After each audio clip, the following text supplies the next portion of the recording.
Loading. All right, we're live. What's up, everybody? And hello, my friends. It's your girl. Welcome to China and welcome to my channel. As y'all already know, we're about to go ahead and get into this tea. But before I introduce my special guest and get into the things we're going to talk about tonight, I'm going to go ahead and test the sound. Testing, 1, 2.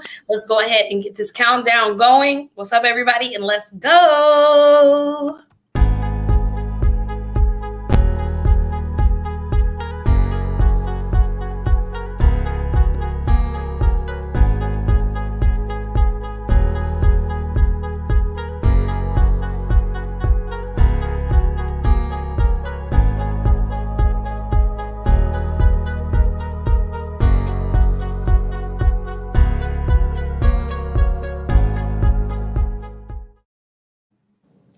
What's up, party people? And hello, my friends. It's your girl. Welcome to China and welcome to my channel.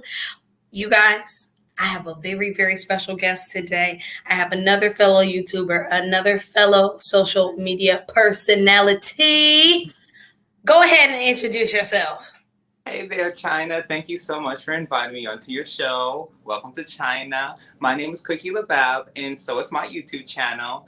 So you can find me there where I do Monday positive news commentary segments called Life Magazine, and a segment where I review anything that excites the senses, whether sight, sound, smell, taste, or touch. So if you find yourself interested, please visit my channel at Kourtney LeB.A.P, Cookie, common spelling, space, LEB.A.P.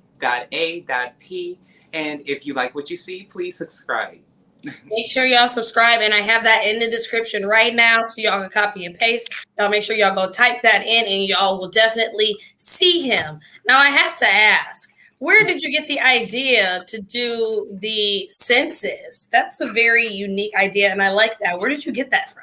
Well, one thing I wanted to make sure when I started my YouTube channel that I could be very, I guess, like I could go on any topic in a certain type of way. And I thought that being able to review anything that excites the senses will give me such a broad spectrum. So for example, when there was that drama about the twisted tea, the guy that hit the other guy with the twisted tea, I did a review on the twisted tea beverage.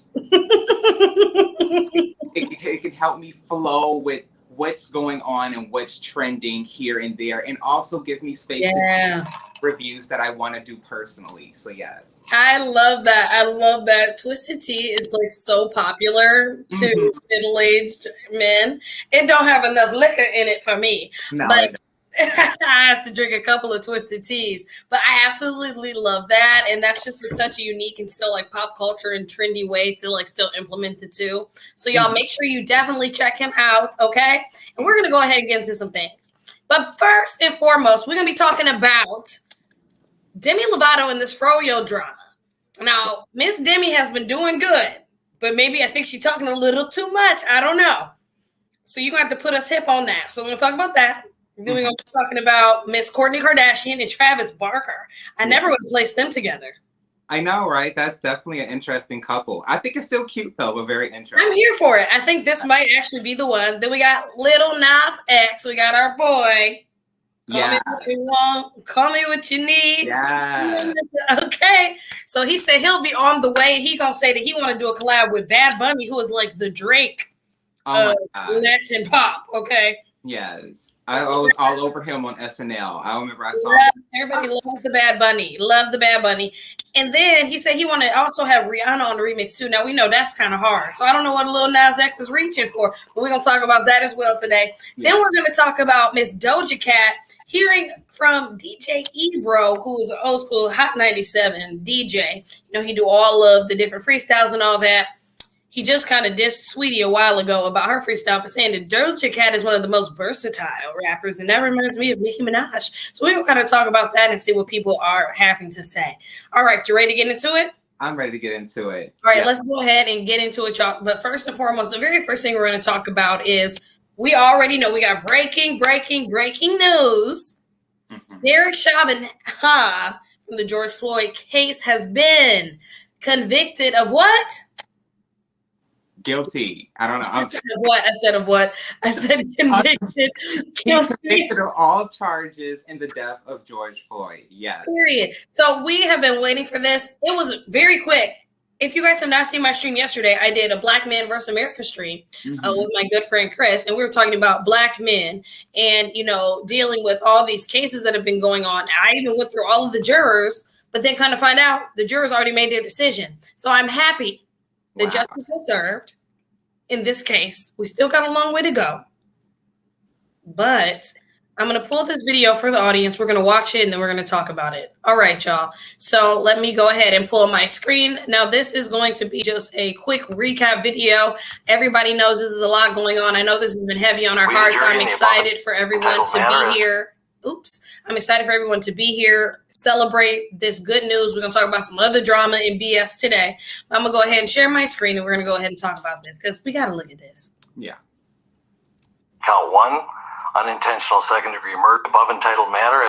We, the jury, in the above entitled matter as to count 1, unintentional second-degree murder while committing a felony, find the defendant guilty.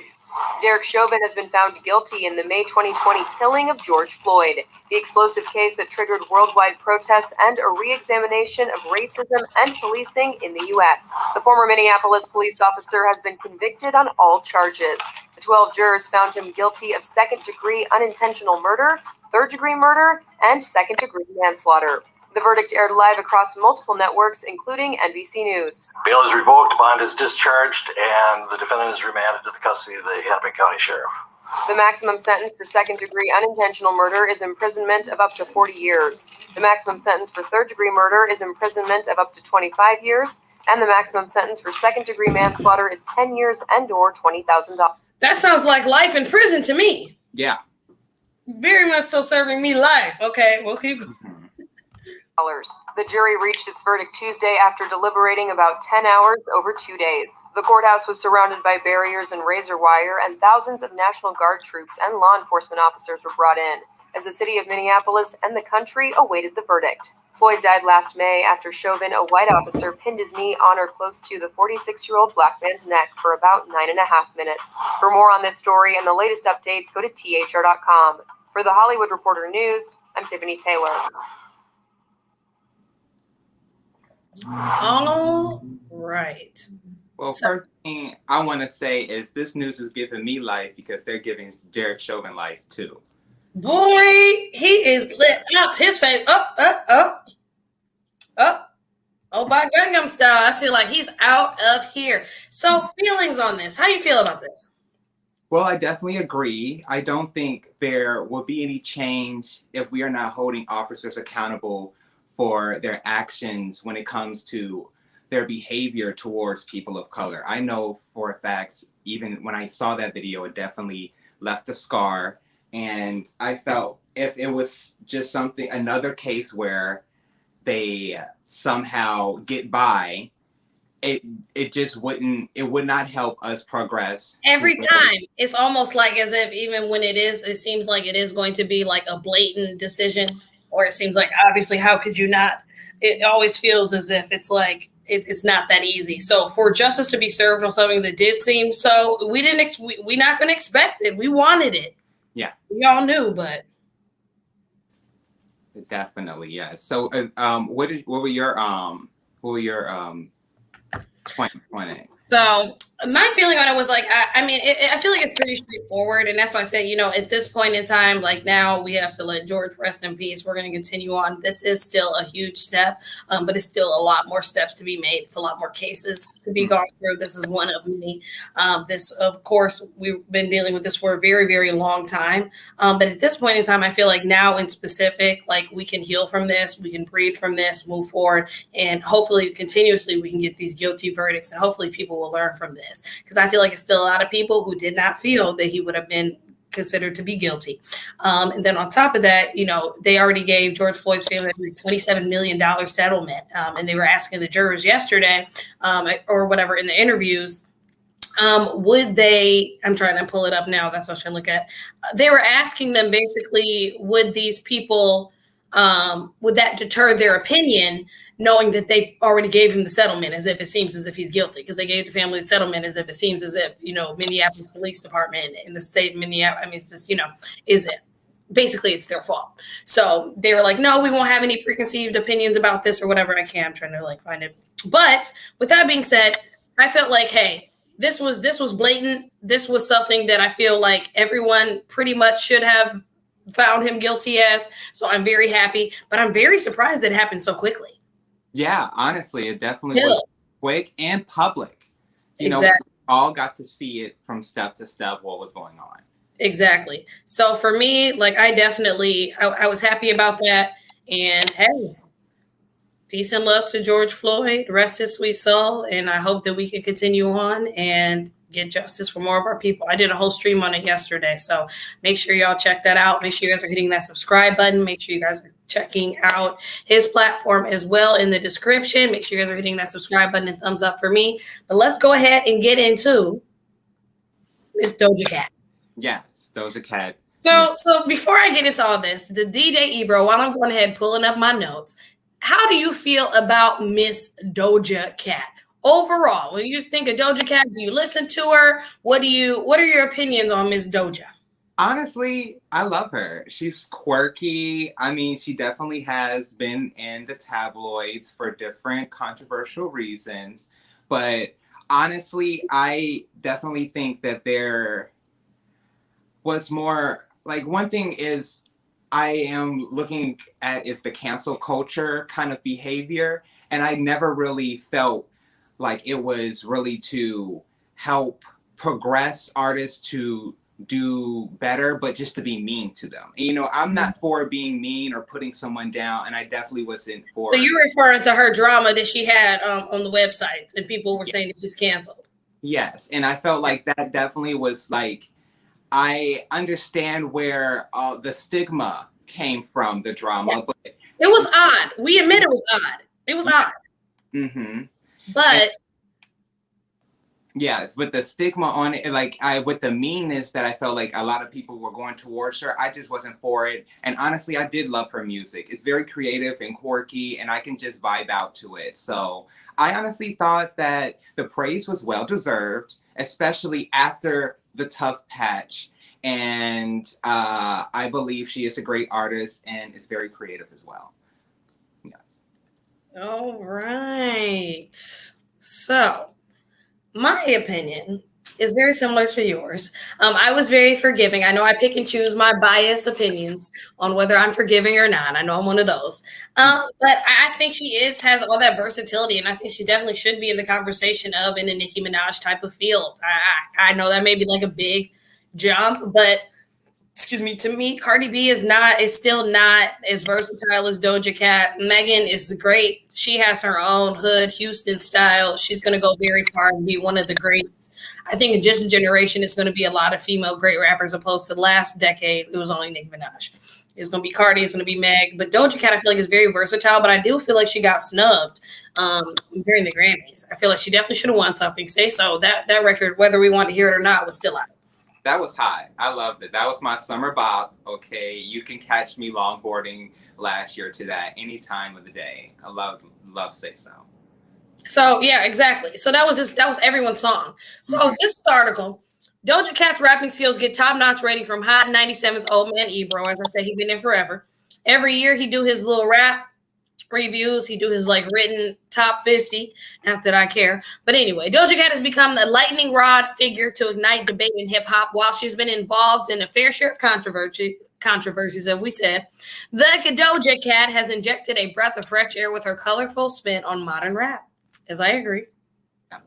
Her talent is undeniable with the eye of tough critic, Ebro Darden. The Hot 97 host took to Twitter on April 20th. Happy 420, everybody, as well. Happy 420 for those who are celebrating and partaking. Happy 420. Hit that thumbs up, okay? Mm-hmm. All right. He said, you can argue that you don't like Doja Cat when you say, he said, you can say that you don't like Doja Cat. Has to say when rapping, Darden wrote. But her rapping abilities are top-notch, stylistically speaking. She can do almost any style. And I believe that. I think Streets was a huge example of that. I think that she can sing. I think she can dance. I think she can rap. I think we heard Moo. I think we heard all those music. If you're like an OG Doja Cat fan, as I would consider myself, I'm here for it. Definitely. I was there for her before she even made B I'm a Cow. I was there for her when like she made this one song on her album. I think it was called So High. That was when I first discovered her. You got me so high. Oh, I know all those songs. Yes. Mm-hmm. That was the first time I discovered her. And when I finally heard her album Pink, it definitely great. It definitely had almost any style in it. You can go from Say So, and then you have something chill like Bottom B. I don't know if you heard that one. That's one of my secret favorites. That's my bottom bit. Yeah. Oh yeah, I know all of that. Mm-hmm. Yep, that's my girl. So with that being said, I love the new song with her and SZA too.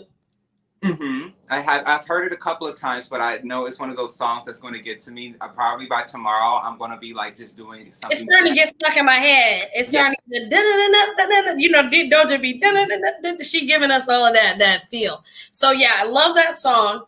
That was definitely a song that had to grow on me too, but I like the flow. But she'll have to give us something more poppy in the summertime, for sure. But I definitely agree with this. So we on the same page with that one? Oh, definitely on the same page. I love Doja Cat. Yeah, I think she's definitely more talented than a lot of these rap girls, as people may not like that. But I think definitely she's going to expand over time. And once people realize, if they really look into her, she has the experience. She's been out for a very long time. Mm-hmm. You know? And a lot of people don't know that. Underground. She was definitely underground for a long time.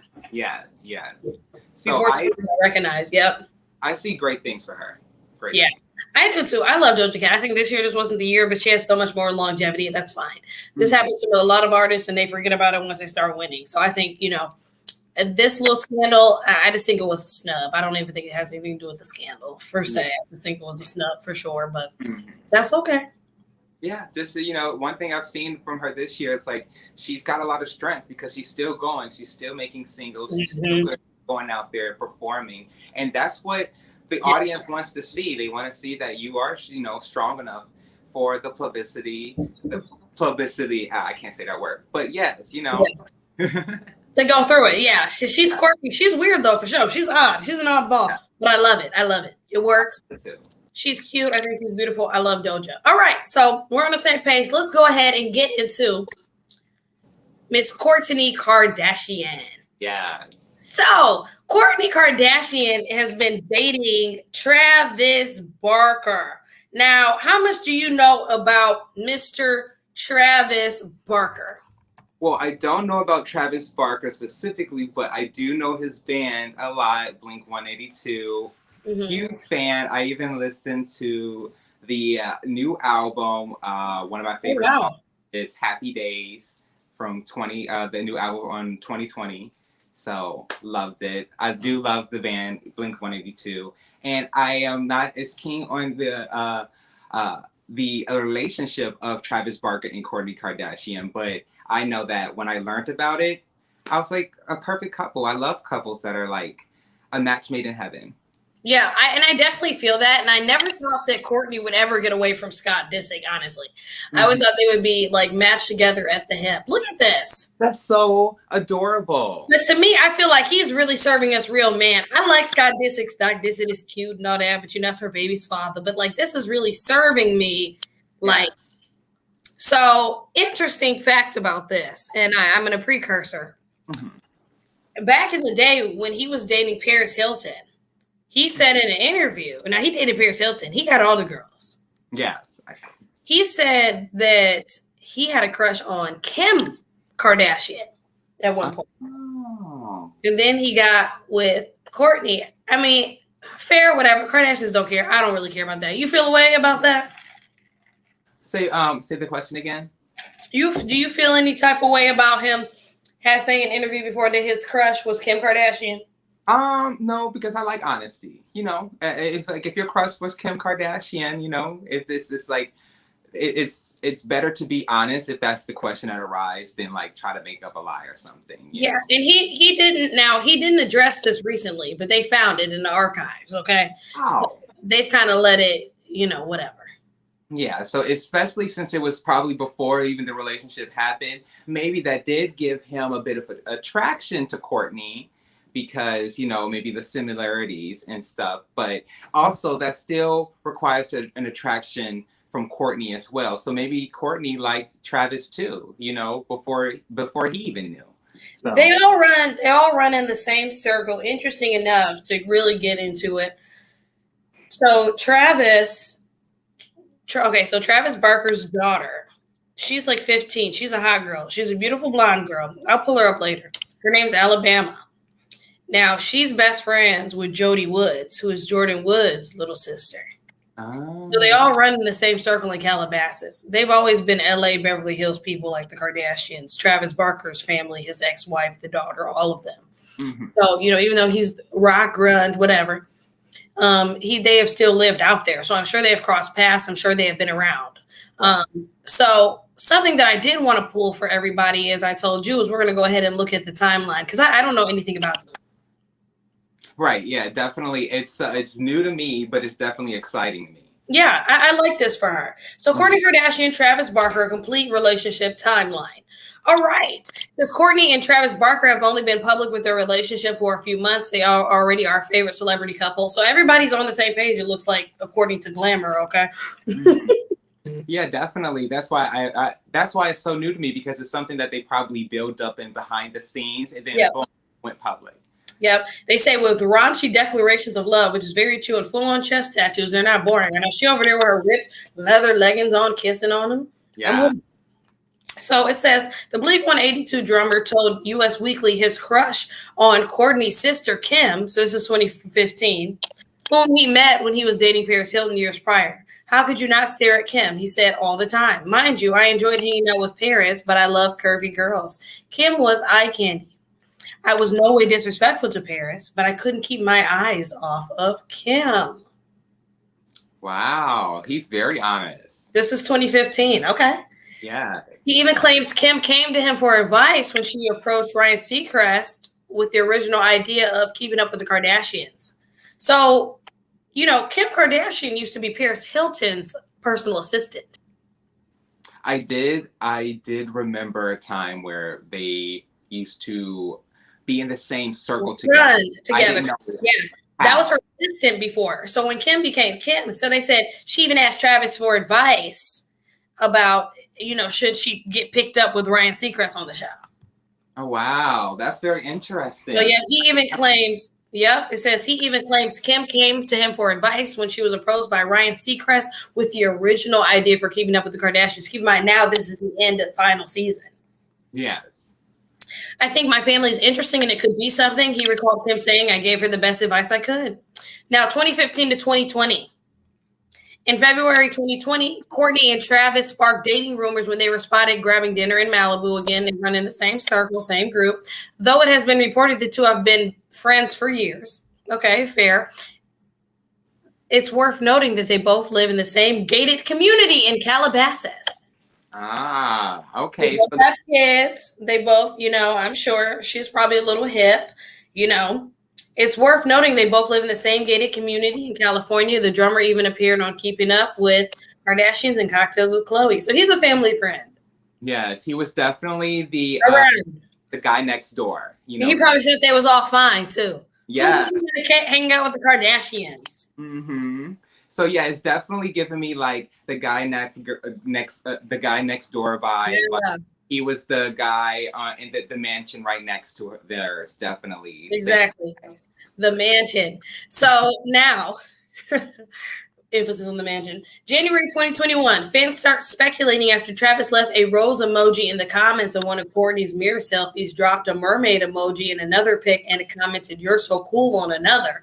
So you know how the internet be. Buzz got much louder when they both posted photos hanging with Kris Jenner at their home. And this is this picture. Kourtney and Travis have been platonic in relationship for years.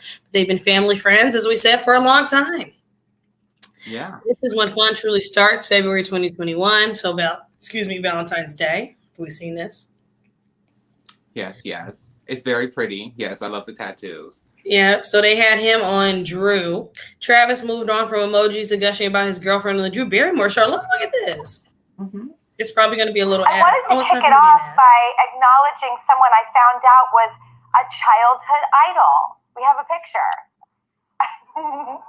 Okay. Yes, that was like the main reason I picked up drumsticks. I loved that so much because I was such a fan too growing up. And we're both born, I believe, Here we 1975. Yes. I see the hand. My love note might be like a note that your lovely lady wrote to you saying, like, we may destroy each other. And I was like, oh, that's so hot. And I think my love note might be like, can we just get to bed early and like watch a movie? So, yeah, I would prefer the opposite. I would prefer to, kind of go in a blaze of glory, like a ball of flames. Now I'm dating again. I had a weird question, and if you're not comfortable talking about it, forget it. But I wanted to ask advice, which is, like, if you date someone and you have children, do you think it's better to date someone with kids and then they'll understand your life, or say it doesn't matter if they don't have kids, then you can like have fun adventures and just like, kind of get out of that mind frame? So I've done both. Like, yeah. Up until now, like I would, like date girls that didn't have kids, and I find it kind of hard because I think they would have trouble understanding, like, well, why don't you want to go to dinner every night with me? Or why don't you want to see me every night? And now I'm, spending time with a woman who's like a great mom, who's like a great friend. And you don't have to worry about any of those things. It just comes natural. It's like a maturity thing. Yeah. And I also really like missing someone and cherishing the time that I spend with them instead of, every day being with them, or especially in the beginning of the relationship. I think like missing someone's so important. Yep. It's so true. Okay. Oh, it sounds like it's definitely a romantic, well-balanced relationship. Like they definitely complete each other. He seems like he's like a rocker with a heart. Yeah, I thought it was definitely super sweet. Made me blush. Kourtney's lucky. Yeah, I like that. I'm definitely here for that. I definitely appreciated this. I think this is nice. So that's pretty much their relationship, the breakdown. Oh, it's more. It says on March 27th, Kourtney and her boyfriend went on a double date with Megan Fox in Machine Gun Kelly. Who said the one? He's like, no, zero. Well, so Kourtney over here living that rocker lifestyle with Megan Fox and MGK. Megan Fox went to the dark side too. Even MGK don't do it for me like that, but yeah, I haven't listened to his music as much. No, I haven't. I haven't listened to him since the song "Yeah, bitch, call me Steve-O. I'm a wild boy." His old song, I guess, only song. You see this out tonight, Megan Fox and Machine Gun Kelly getting the VIP treatment. Bro, look how fine Megan Fox is, though. She's such a beautiful woman. Look at her face. Gorgeous. Look at her face. Like her face is just. She just was. Look at that. How he get her? Look at that. She just. The celebs are out tonight. Megan Fox and Machine Gun Kelly getting the VIP. The camera's just attracted to them. Also in the building, Travis Barker and Kourtney Kardashian. Aww. Look at that. Wow. Travis he said that's his woman. This is Kourtney. Kourtney used to be dry. Kourtney was always like, I don't know. She was the one that she get all the memes. Kourtney was still the older sister. Kourtney, look at that. Look at that. That's too much. They look like they smell bad a little bit. They like in it. Did they know they're about to pan to them with the suckers? Look at that. Wait. Where's the guy in the behind them? Like he just ruined the whole thing. Yeah. Brother, like what? Let's look at this one more time, and I'll stop. VIP treatment here at the UFC Apex. Also in the building, Travis Barker and Kourtney Kardashian enjoying the festivities. This man, he ruined the video for me. Thank you. Right?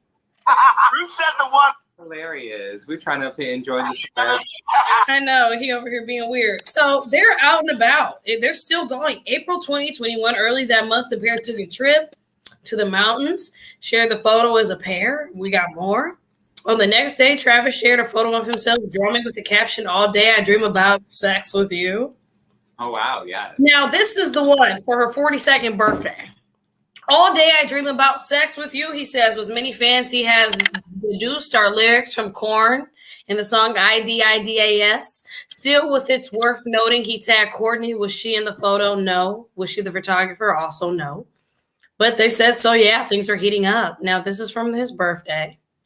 Beautiful, beautiful. So we're going to go ahead and look at the little Instagram tribute that he gave to her. So let's look at this.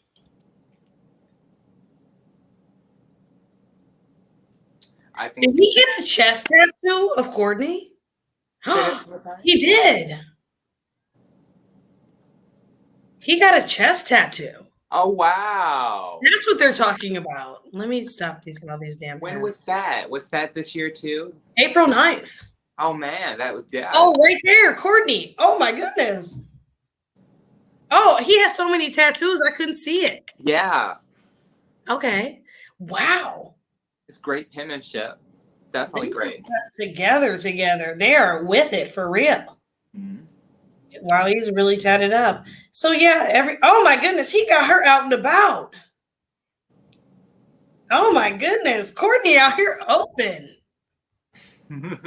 So feelings on this. I'm here for it.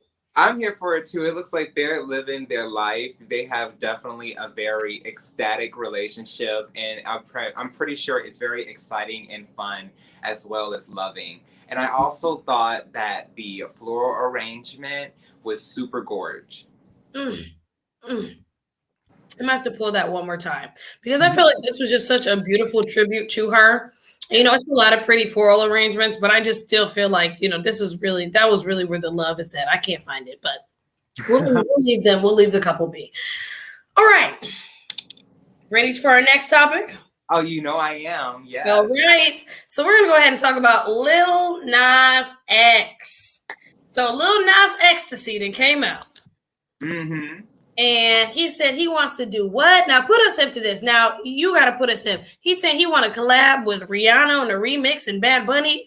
I'm going to put an article. Explain to us what's going on. So Lil Nas X was asked in an interview on the show Capital Breakfast with Roman Kemp about who he wants to have on an official remix for his latest #1 hit, Montero. Okay. And his answer of Bad Bunny and Rihanna. Great answers to me. What do you think? I feel like the song, as I'm pulling something else, I feel like Call Me By Your Name gives me Bad Bunny vibes. Yeah. I feel like that could be a fit. I feel like who wouldn't want Rihanna on a song? But my thing is, you think that this is feasible? I think that Rihanna hasn't given us a song or album in years. So Okay. It's going to be definitely very hard to get her to do a feature. If so, it's definitely going to be very popular because I've been waiting to hear Rihanna for a very long time. I don't know if you have, but I have. Okay.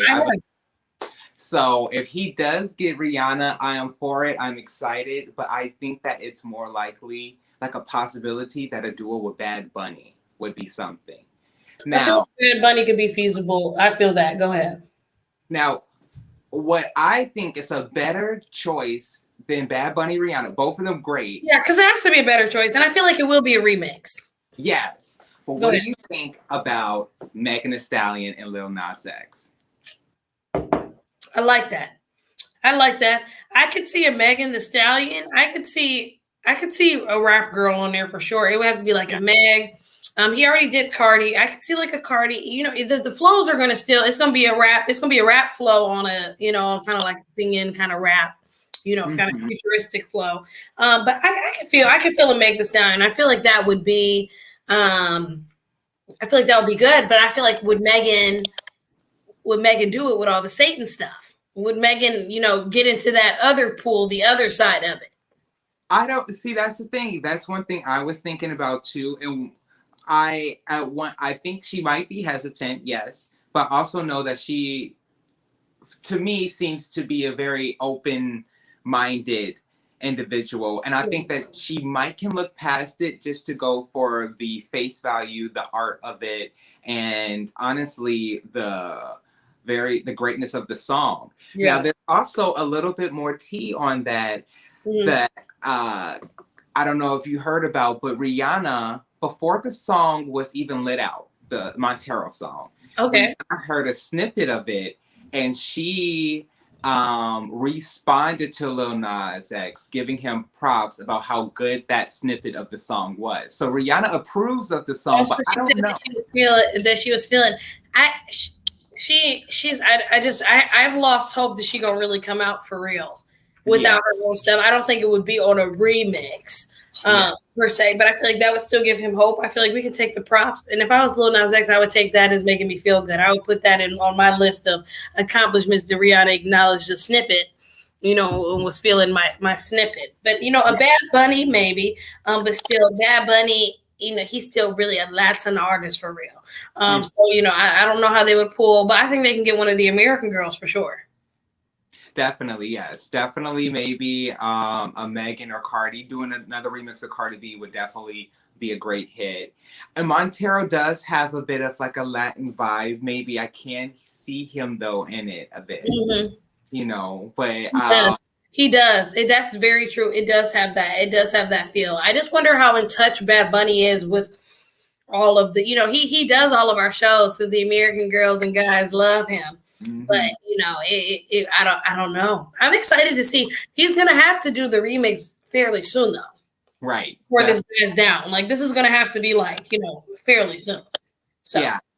And I've actually been enjoying because I've been obsessed with the song, honestly. Because I like the song. I love the song. I do love the song. The video I couldn't sit through a bunch of times, but the song, I love the song. I do love the video too. Okay. Only because I know that it is definitely very controversial, the imagery, but I instantly knew that he was doing that imagery because that's what people saw him of going in it. And he was throwing it back in this face, in their face. And that's honestly literally like part of my life. Like even my name, Cookie LeB.A.P, is honestly throwing back in like my bully's face. Cookie used to be a name that was used to bully me, but I took it. Yes, and I instantly get what he was doing as soon as I saw that. That's why I'm so obsessed with it. I've even been watching, like, he does different versions of the song. Like he'll do a lo-fi version or yes, like little silly things like the Montero song, but you're in a bathroom at a club and you hear it like fuzz. That's funny. Yeah, and on top of that, like he's like a creative, and it's something that was like so interesting to me, like about like him, and like I feel like a misconception is like, you know, the news like came out that, you know, his mother was like very much so struggling with like a drug addiction. And they had the video of her, you know, the guys recording her on the street. And, you know, I feel like, you know, like people were talking about him doing all his trolling and not saying it's right or wrong, but I'm like, he's still very young. He was dealing with that shit as like 15, 16-year-old. So I just feel like a lot of things he says, it was a lot of acting out, a lot of like, your mother like was literally a drug addict. So, you know, I feel like a lot of things like people just assume they know about his life. And I instantly as well understood the correlation of everyone, you know, saying you're going to hell, this, that, and the third of your life choices. And for me, I don't necessarily like agree with the fact that that's something that people always like want to like say. And I think it takes like, I feel like for me, it really like makes every like religion and like people who are in religious sectors, like it just gives everybody like a bad rep for people who do just truly like love people and love, you know, the people around them and who they are and for who they are. So I definitely felt that. And I can't imagine how many times he's heard that literally in his life. So I think that it's definitely one for like the culture for everybody, especially for the LGBTQ plus community, because across the board, everyone is here for it, and it is invigorating, and that's who it was for. It was not for the straight cisgender everyday men, old white people who didn't like it, all the people who had an issue with it. You know, it was for the culture, for his culture, who he rides for. So that's really how I feel about it. Go ahead. I see you got something. No, I was just going to say definitely it wasn't for everyone, but hope that everybody soon can realize how inclusive Lil Nas X really is. Like, he at first was appeasing to, I think, the mass general, everybody and the crowd with his first hit that was kind of country rap, Old Town Road. It was a hit for everyone, hit for anyone that's in any type of demographic or any type of group. Yeah. And I think when he started to, I would say, not uninvite, but invite more communities into his realm, is when others that he already included got a little upset. Like, hold on, you're appealing to them now? Hold on, this is not what I signed up for. I subscribed because of Old Town Road, not Montero. You know what I mean? Exactly. Because that crossed over, and like, he didn't obviously share his sexual orientation like right off the bat for obvious reasons. So we understand, you got to get your bag. People are hateful. People always have a problem. But you know, I still don't feel like he was ever canceled. I feel like he was accepted a lot still by a lot of people because his talent was still undeniable. He came with hit after hit. You know, I feel like really until he got much deeper, probably like 6 months to a year after he came out with like the song with him and Cardi, and you know, his album is when he started to do his different outfits, when he started to, you know, do his different experiments with drag and all these different things. And he's still a young man, so I feel like, you know, with his sexuality, his orientation, all these things, like he's still developing to, you know, who he wants to really express himself as well. So I feel like everybody takes everything at face value when it's like, you know, he's going to do the next thing. And I don't think it was necessarily for everybody, and it wasn't. But for those, it made people feel good. It made people feel invigorated. So, you know, it really is what it is. People just kind of need to mind their damn business. Right. And I'm sure he embraces and supports everyone's ideologies and expressions. He just wants to be able to express his. Mm-hmm. You know, that's it, period, kind of thing. So I understood it. You know, I got it for the most part. I know it was different opinions from the label, and you know, I mean, whether it was like the FK Twigs, you know, reboot or the same video and all that. But I'm just like, for him, I feel like that was still, it was for him. I'm happy for him. So we'll leave it at that. Anything else on Lil Nas? No, definitely. That was some juicy tea. I hope that things go well for him. Yes. And the remix. And I know that whoever he does remix with, it's going to be great. It's going to be great, and I'm probably going to review it. Yeah, I know. Exactly. I'm there for it, for real. That's what I am talking about. So I'm going to go ahead and pull into our next topic. I'm going to pull this video so I can go ahead and mute it. So Demi Lovato's getting into some stuff. And I'm going to go ahead and pull off of the article that you pulled for us about it. But while I'm pulling that up, talk to us about our main topic about Demi Lovato getting into this Fro-Yo, or what is going on? I have no idea. So I believe yesterday, Demi Lovato had apologized to a Los Angeles frozen yogurt shop called The Big Chill. And she did this on her Instagram. And this was after she criticized the company for perpetrating diet culture. Now, for those who don't know, diet culture suggests that people are more or less good or moral based on their body size, in that general definition. And so she had said before the apology, she basically dragged the company for advertising guilt-free cookies and cakes and writing on her Twitter, this screams diet culture and I won't be gaslit. And she had to apologize for that afterwards, after a good conversation with the company. And then I feel like they started to realize each other's point of view. Okay. Yeah. That's a lot. Yeah, I know, right? Guilt-free. I hear the guilt-free all the time. So I'm going to pull this article to do a recap for us in case we missed anything. Because this is wild. This is definitely wild. Okay, let's look at this.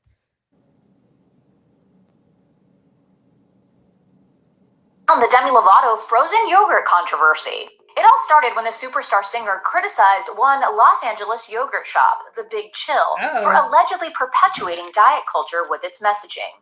During the saga, she took aim at the shop for advertising guilt-free cookies and cakes, telling followers, "This screams diet culture and I won't be gaslit."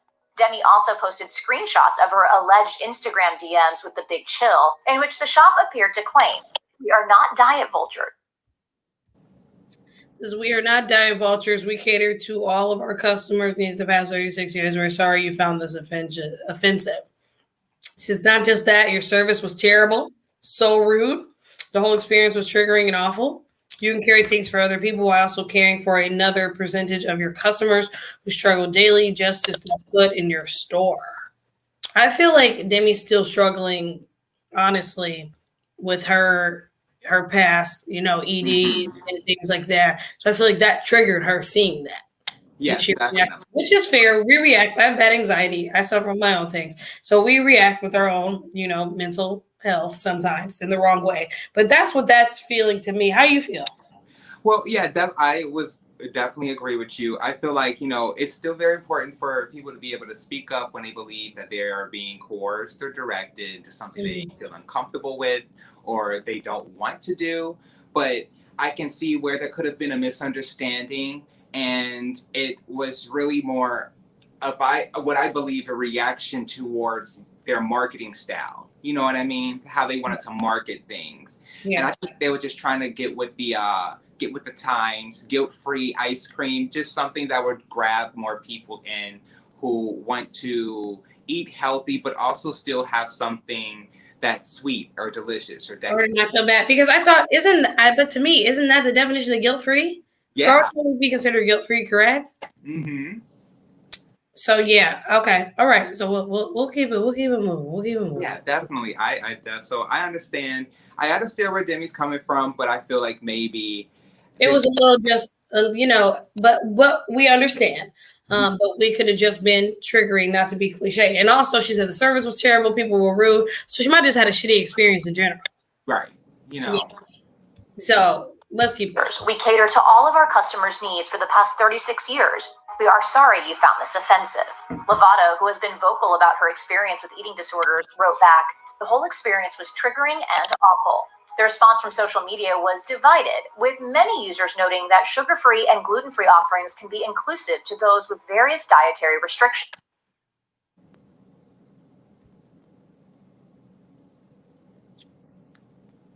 I don't know what happened, E? I walked in, was so triggered. Bully a small business. Oh, here we go. Come in and... So this is, okay, so this is what Demi has to say. Come in and bully a small business. That was not it. I walked in, was so triggered that I left without Fro-Yo, and it made me really sad. And that's all it was, and I wanted to talk about that. The singer also gave her perspective on why she decided to speak out in the first place. I am very outspoken about the things that I believe in. I understand that sometimes my messaging... I messaged this Fro-Yo place. Originally, I wanted to make a point, and I wanted to call out behaviors or branding things that didn't sit right with me. My intuition said, speak up about this, so I did. And I feel good about that. What I don't feel good about is some of the way that it's been interpreted and how the message has gotten it. And I feel good about that. What I don't feel good about is some of the way that it's been interpreted and how the message has gotten... Sorry. That's a little jitters here and there, but yeah, so I'm gonna let it load. But yeah, so let's talk about how we feel about this. Well, one thing is, I would be upset too if I had to leave a frozen Fro-Yo. You know? Yeah, for real.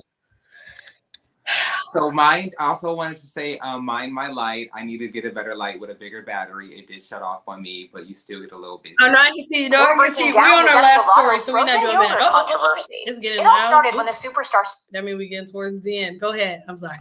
No, it's okay. Yeah. So I definitely like all of her points are valid. They're very valid for why she was frustrated. Maybe the response is what people are shocked about. But honestly... She kind of just, I feel like she was flustered and went about it like off a knee-jerk reaction. Yeah. She could have reached out. She's Demi Lovato. So, if she wanted to change some shit, she could have damn near stood up with it and say guilty-free. But, I feel like it was just a knee-jerk. But go ahead. I'm sorry. I didn't interrupt you. Oh, no. You're right. And that's exactly it. Like, I just think, like, her... response was what people were shocked about, but honestly, everybody responds differently. You know, everybody is diverse personality wise, and you can't expect somebody to respond to something that triggers them lightly, because a trigger's a trigger, even if somebody else believes it's light or not. You know, I understand that I get triggered by things that probably somebody would never think of or give a second thought of, you know? Exactly. It's everyday life. I was able to pull this, so let's see what else. Okay. Of the way that it's been interpreted and how the message has gotten misconstrued over all of it. In the end, Demi says she's willing to have a discussion with the local yogurt shop to, in her words, help get the messaging right. In a statement to the Huffington Post, the Big Chill reiterated its commitment to serving different dietary communities and said it was really hurt by Demi's comments. For the past 36 years, our small woman-owned business has catered to anyone who's come through the door. Ooh, messy. Small woman-owned business, Fro-Yo yogurt shop in LA. Demi Lovato says that you're basically a piece of shit. Had to her business. I don't think they did anything wrong with it. You think the messaging was wrong? You think that if it was, I don't think it was any, honestly, I don't think that they really deserve for this to happen for real. No. I think Demi's valid in being triggered, but I just think she used her big platform in the wrong way. If it happened a little bit, you could have reached out if you really, you know, but she was triggered, so she just wasn't thinking straight. But like the one time we needed somebody to be like, Demi, don't do this shit. I know she didn't go in the yogurt shop by her damn self. Right. Like somebody could have like at least convinced her, maybe you should just call the manager and express yourself out, you know, something, but before doing it publicly, I guess. It wasn't even a chain. They could have literally just talked to the person who owned it. It wasn't a chain at all. It says, look, Big Chill, LA's ultimate yogurt experience. Okay, hold on. I'll pull this for the last 15 seconds. The company said, whether they are diabetic, vegan, gluten-free, or just wanting a decadent dessert, we've always tried to have something for everyone. Yeah, so it seems to me they were inclusive. She was just triggered by the situation. Right. Yeah, definitely. And I just feel like, yeah, it was a big misunderstanding, and I do think that the frozen yogurt shop deserves an apology because it was not handled, you know, for what they were expecting. Exactly. And also I just wanted to say, hey. Hey, Darius. Hello. But yeah, I definitely feel like at this point, what can we really do with that? I think it was a misunderstanding. I feel for the yogurt place because small businesses that can just continuously screw you. So, you know, I definitely empathize with all of that as well. But yeah, it's definitely some bubbling tea that could have been iced, you know. It could have been. She could have left with an ice cream. Not to be insensitive at all. I understand. But also as a part of mental health and taking care of yourself and others, you know, sometimes we gotta take a second, breathe on it, think on it before react. Especially to have such a big platform, you gotta watch still. You know, and it affected the business. She had to apologize. It makes her look bad. It makes people want to call her crazy, call her all types of crazy stuff. So that's my feelings on it. What else you got on it? Anything else on Miss Demi? I mean, documentary though. Glad she's doing well.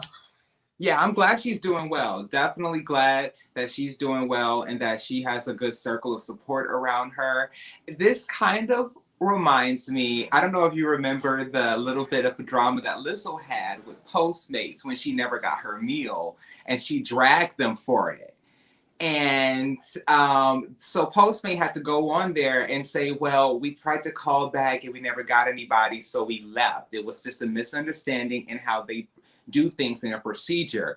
But, you know, Lizzo had used her big platform and dragged them before she even knew what really was going down and why her food never came, kind of thing. So I see this here. That's wild. Hold on. I'm going to go on to YouTube and see if I can and pull that, because that's interesting. Yes, it was just when this story came out, it brought me instantly back to that one. Yes. Oh, let's see. We get a short one here. Okay, yeah, that's funny because celebrities can definitely drag. I've had circumstances where I've complained about a brand before on Twitter, and they've given me free stuff before. Not that I asked for it, I was trolling, but people do that all the time. Mm-hmm. So, like, it definitely will ruin your brand. You know, people gotta watch what they say. So let's look at this because that's interesting. Giving us the receipts on what Kendall Jenner spent $10,000 on in the past year. We're always happy to see them. But this story shows the darker side of Postmates. The Postmates filled with fear and death threats. What's up, y'all? It's Emil Ennis Jr. here with Clever News, and this dark tale of deception involves Lizzo, a Boston hotel room, and of course, like all dark tales, Boston hotel room, that's my way. So last week, Lizzo was in Boston for part of her Cause I Love You 2 tour. While she was in Boston, she sang her heart out, gave herself a big smooch in the mirror, and twerked a hell of a lot. But that poor connection might have gotten her into a little bit of trouble, because when she went to order Postmates, she apparently never got her order. In a now deleted tweet, she said, "Hey Postmates, this girl you stole my food. She lucky I don't fight no more." And right from that moment, lines were drawn and sides were taken. It was Lizzo versus and in the end, nobody won. So people were team told Lizzo that she shouldn't be doxing the Postmates driver by tweeting out her name and photo. One guy said, "I get this is frustrating, Lizzo, but this..." That was too much. The photo and the name for me. Again, big platform. If you are everyday mother sucker, then okay, troll, but like... She probably didn't even know she was delivering to Lizzo. You know what I mean? She didn't know that this was going to change her whole life. One delivery, whoever this person was. And Lizzo, people love Lizzo more than Demi Lovato damn near. I know Demi Lovato is dying, but people worship Lizzo. My mama worship Lizzo. Don't mess with Queen Lizzo, for real. That's what I'm saying, for real. People love Lizzo, so you can't fuck with her. But this is literally how it would have kept transpiring. I've never seen this, so I want to keep watching. Solution shouldn't be to use your followers to attack someone and probably get them fired. It's really not worth all that when she's just trying to make a living. Maybe she gave the food to the wrong person. Happens all the time. Lizzo, still pretty hangry, responded to him and said, "Nah, the front desk told me she walked in, clocked it as delivered, then walked out with food in hand. Her phone never rang. Postmates couldn't contact her either. She clearly knew what she was doing, and I just don't want someone else to get their stole too." But the woman who is supposed to deliver Lizzo's food is speaking out, or at least somebody close to her is, telling TMZ that she did try to deliver the order to Lizzo at the Boston hotel, but she couldn't reach the singer. They said that there was no hotel room number provided for the order, so the concierge was unable to help. They also said that the driver waited 10 minutes in the lobby and never heard back from the starving artist. According to Postmates protocol, delivery drivers only have to wait 5 minutes before moving on to the next call. If I'm fucking Lizzo and I'm in fucking Boston, y'all better walk y'all asses to go get me a fresh meal and have it waiting for me in the room. If I'm Lizzo, I'm not doing no Postmates. Can we just comment on this host and his like funny little little things he's saying here? Like these little sly comments in the middle. Yeah. The starving artist. I was like, yeah, she's starving. That's why she's hangry. He just got finished. Yeah, he said the starving artist was like, I said, that's what I'm saying. Like, you better pull a Jesse Smollett and walk to Subway and get me a sandwich. What y'all doing? Craziness. All right. Themselves did confirm that Tiffany did exactly what she was supposed to do in the situation. Plus, to add salt to the wound, the driver revealed that she was delivering seafood to Lizzo and that she doesn't eat seafood, which tracks considering Boston is known for their seafood. So while Lizzo sat alone in her hotel room waiting on her lobster roll, more and more people came to the defense of the Postmates driver. Someone said, "I just took a DNA test. Turns out I'm 100% that snitch." Another said, cool. Doxing a minimum wage worker when you make millions? Awesome. Love to see it. So Lizzo ended up deleting her tweets and posting another one where she said, "I apologize for putting that girl on blast. I understand I have a large following and that there were so many variables that could have put her in danger." Okay, so she said exactly what I said. Yes, she just had to realize it, you know. That the social media, I have a big platform. I appreciate her acknowledging that. Thank you, because that was just like doing too much. Talk about the starving artist. Yes, exactly. Of the starving artiste. Yes, that's what I'm saying. Funny. They said she got to get her food. She just finished, okay? But Jesus. Danger. I'm going to really be more responsible with my use of social media and check my petty and pride at the door. She also retweeted something from Kalani about having a positive relationship with Twitter and said, "Twitter's not my friend today. I'm going to have to log off." But the damage was already done. One of the driver's supposed friends came to her defense against Lizzo and her army of 1 million followers. She said, "My friend did not steal Lizzo's food. Maybe she should pay attention to her Postmates app to see when the driver is arriving. Bashing someone over a lobster roll ain't gonna get you nowhere, sis. I don't care how famous she is." And apparently the driver has been fearful for her life since the incident. TMZ said that the driver has had the worst week of her life and, quote, is afraid to leave her home and even go to work for fear someone might harm her, or even worse, she's humiliated and terrified. I want to know somebody who's a crazy fan for real, because I don't have one in my life. I'm like a diehard fan for a lot of people, but like to hurt and harm, they really will try and cut this girl over that damn food. Right. I mean, come on. Like, don't you have your own life to live? Wait a minute. I'm making a Lizzo face. Yeah. Why Postmates gotta be great till you make it awful? Jesus. Awful. So yeah, so I'll leave it at that. The lady has got threats, all of that. I'm so happy you brought that up. I never have heard about that story before, but that's crazy. Yes, and that's a best friend right there. Came up right for her friend and was like, hold on now. My friend did not take your food. She doesn't even like seafood, okay? Like, yes, that's like, I need a friend like that. I want a fan like that and a friend like that. Like, mind your own business. Oh my God, it's enough for me. Oh my goodness, bro, we got one more. The stands are cray. Oof, don't fuck with the beehive. That's what I'm saying. Yeah, the stands get crazier the longevity they have in there. But I've seen some crazy stands. Agree. Literally be all over the place.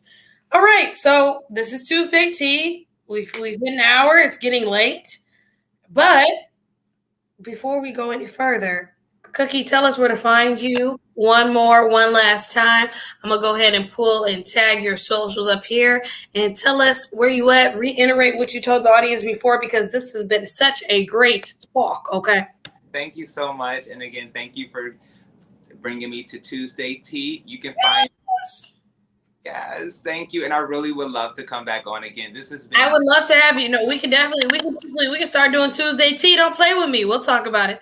But no, for sure. You guys, make sure you guys are hitting that thumbs up and subscribing to my channel. Y'all make sure you subscribe to all of his handles as well. But I'm sorry, go ahead. Thank you. It is Cookie LeB.A.P on my YouTube channel, where I do Monday positive commentary, Blythe magazines, and reviews on anything that excites the senses, sensational reviews. Cookie LeB.A.P, Cookie, common spelling, space LEB.A.P. Thank you so much. I really appreciate it. All right, y'all. Make sure y'all are giving him a follow right here, Cookie LeB.A.P. Make sure on Facebook, YouTube.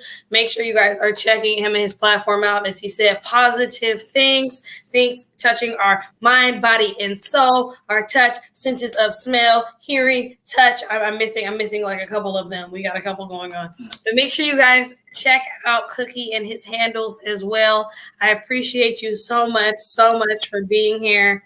And I think this was such a great stream. If you guys have just gotten here, make sure you're hitting that thumbs up, subscribe to his channel as well, Facebook. And y'all, this is pre-recorded. So what's up to everybody on pre-records? End us with a final note, a final thought, something interesting you want to end us with, and then we'll get out of here.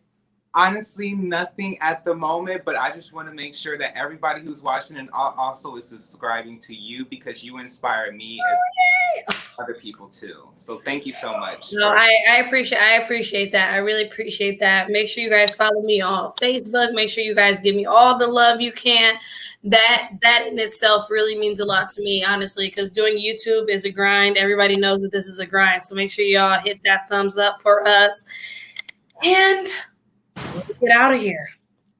So I bid everybody a good night. I'm on my way to 900 subscribers. I'm almost to 850, so I'm almost like 52 away. Hit that button, y'all. Let's get into it and say bye-bye. Bye. Bye, y'all. All right, I'm going to end the stream. Stay on.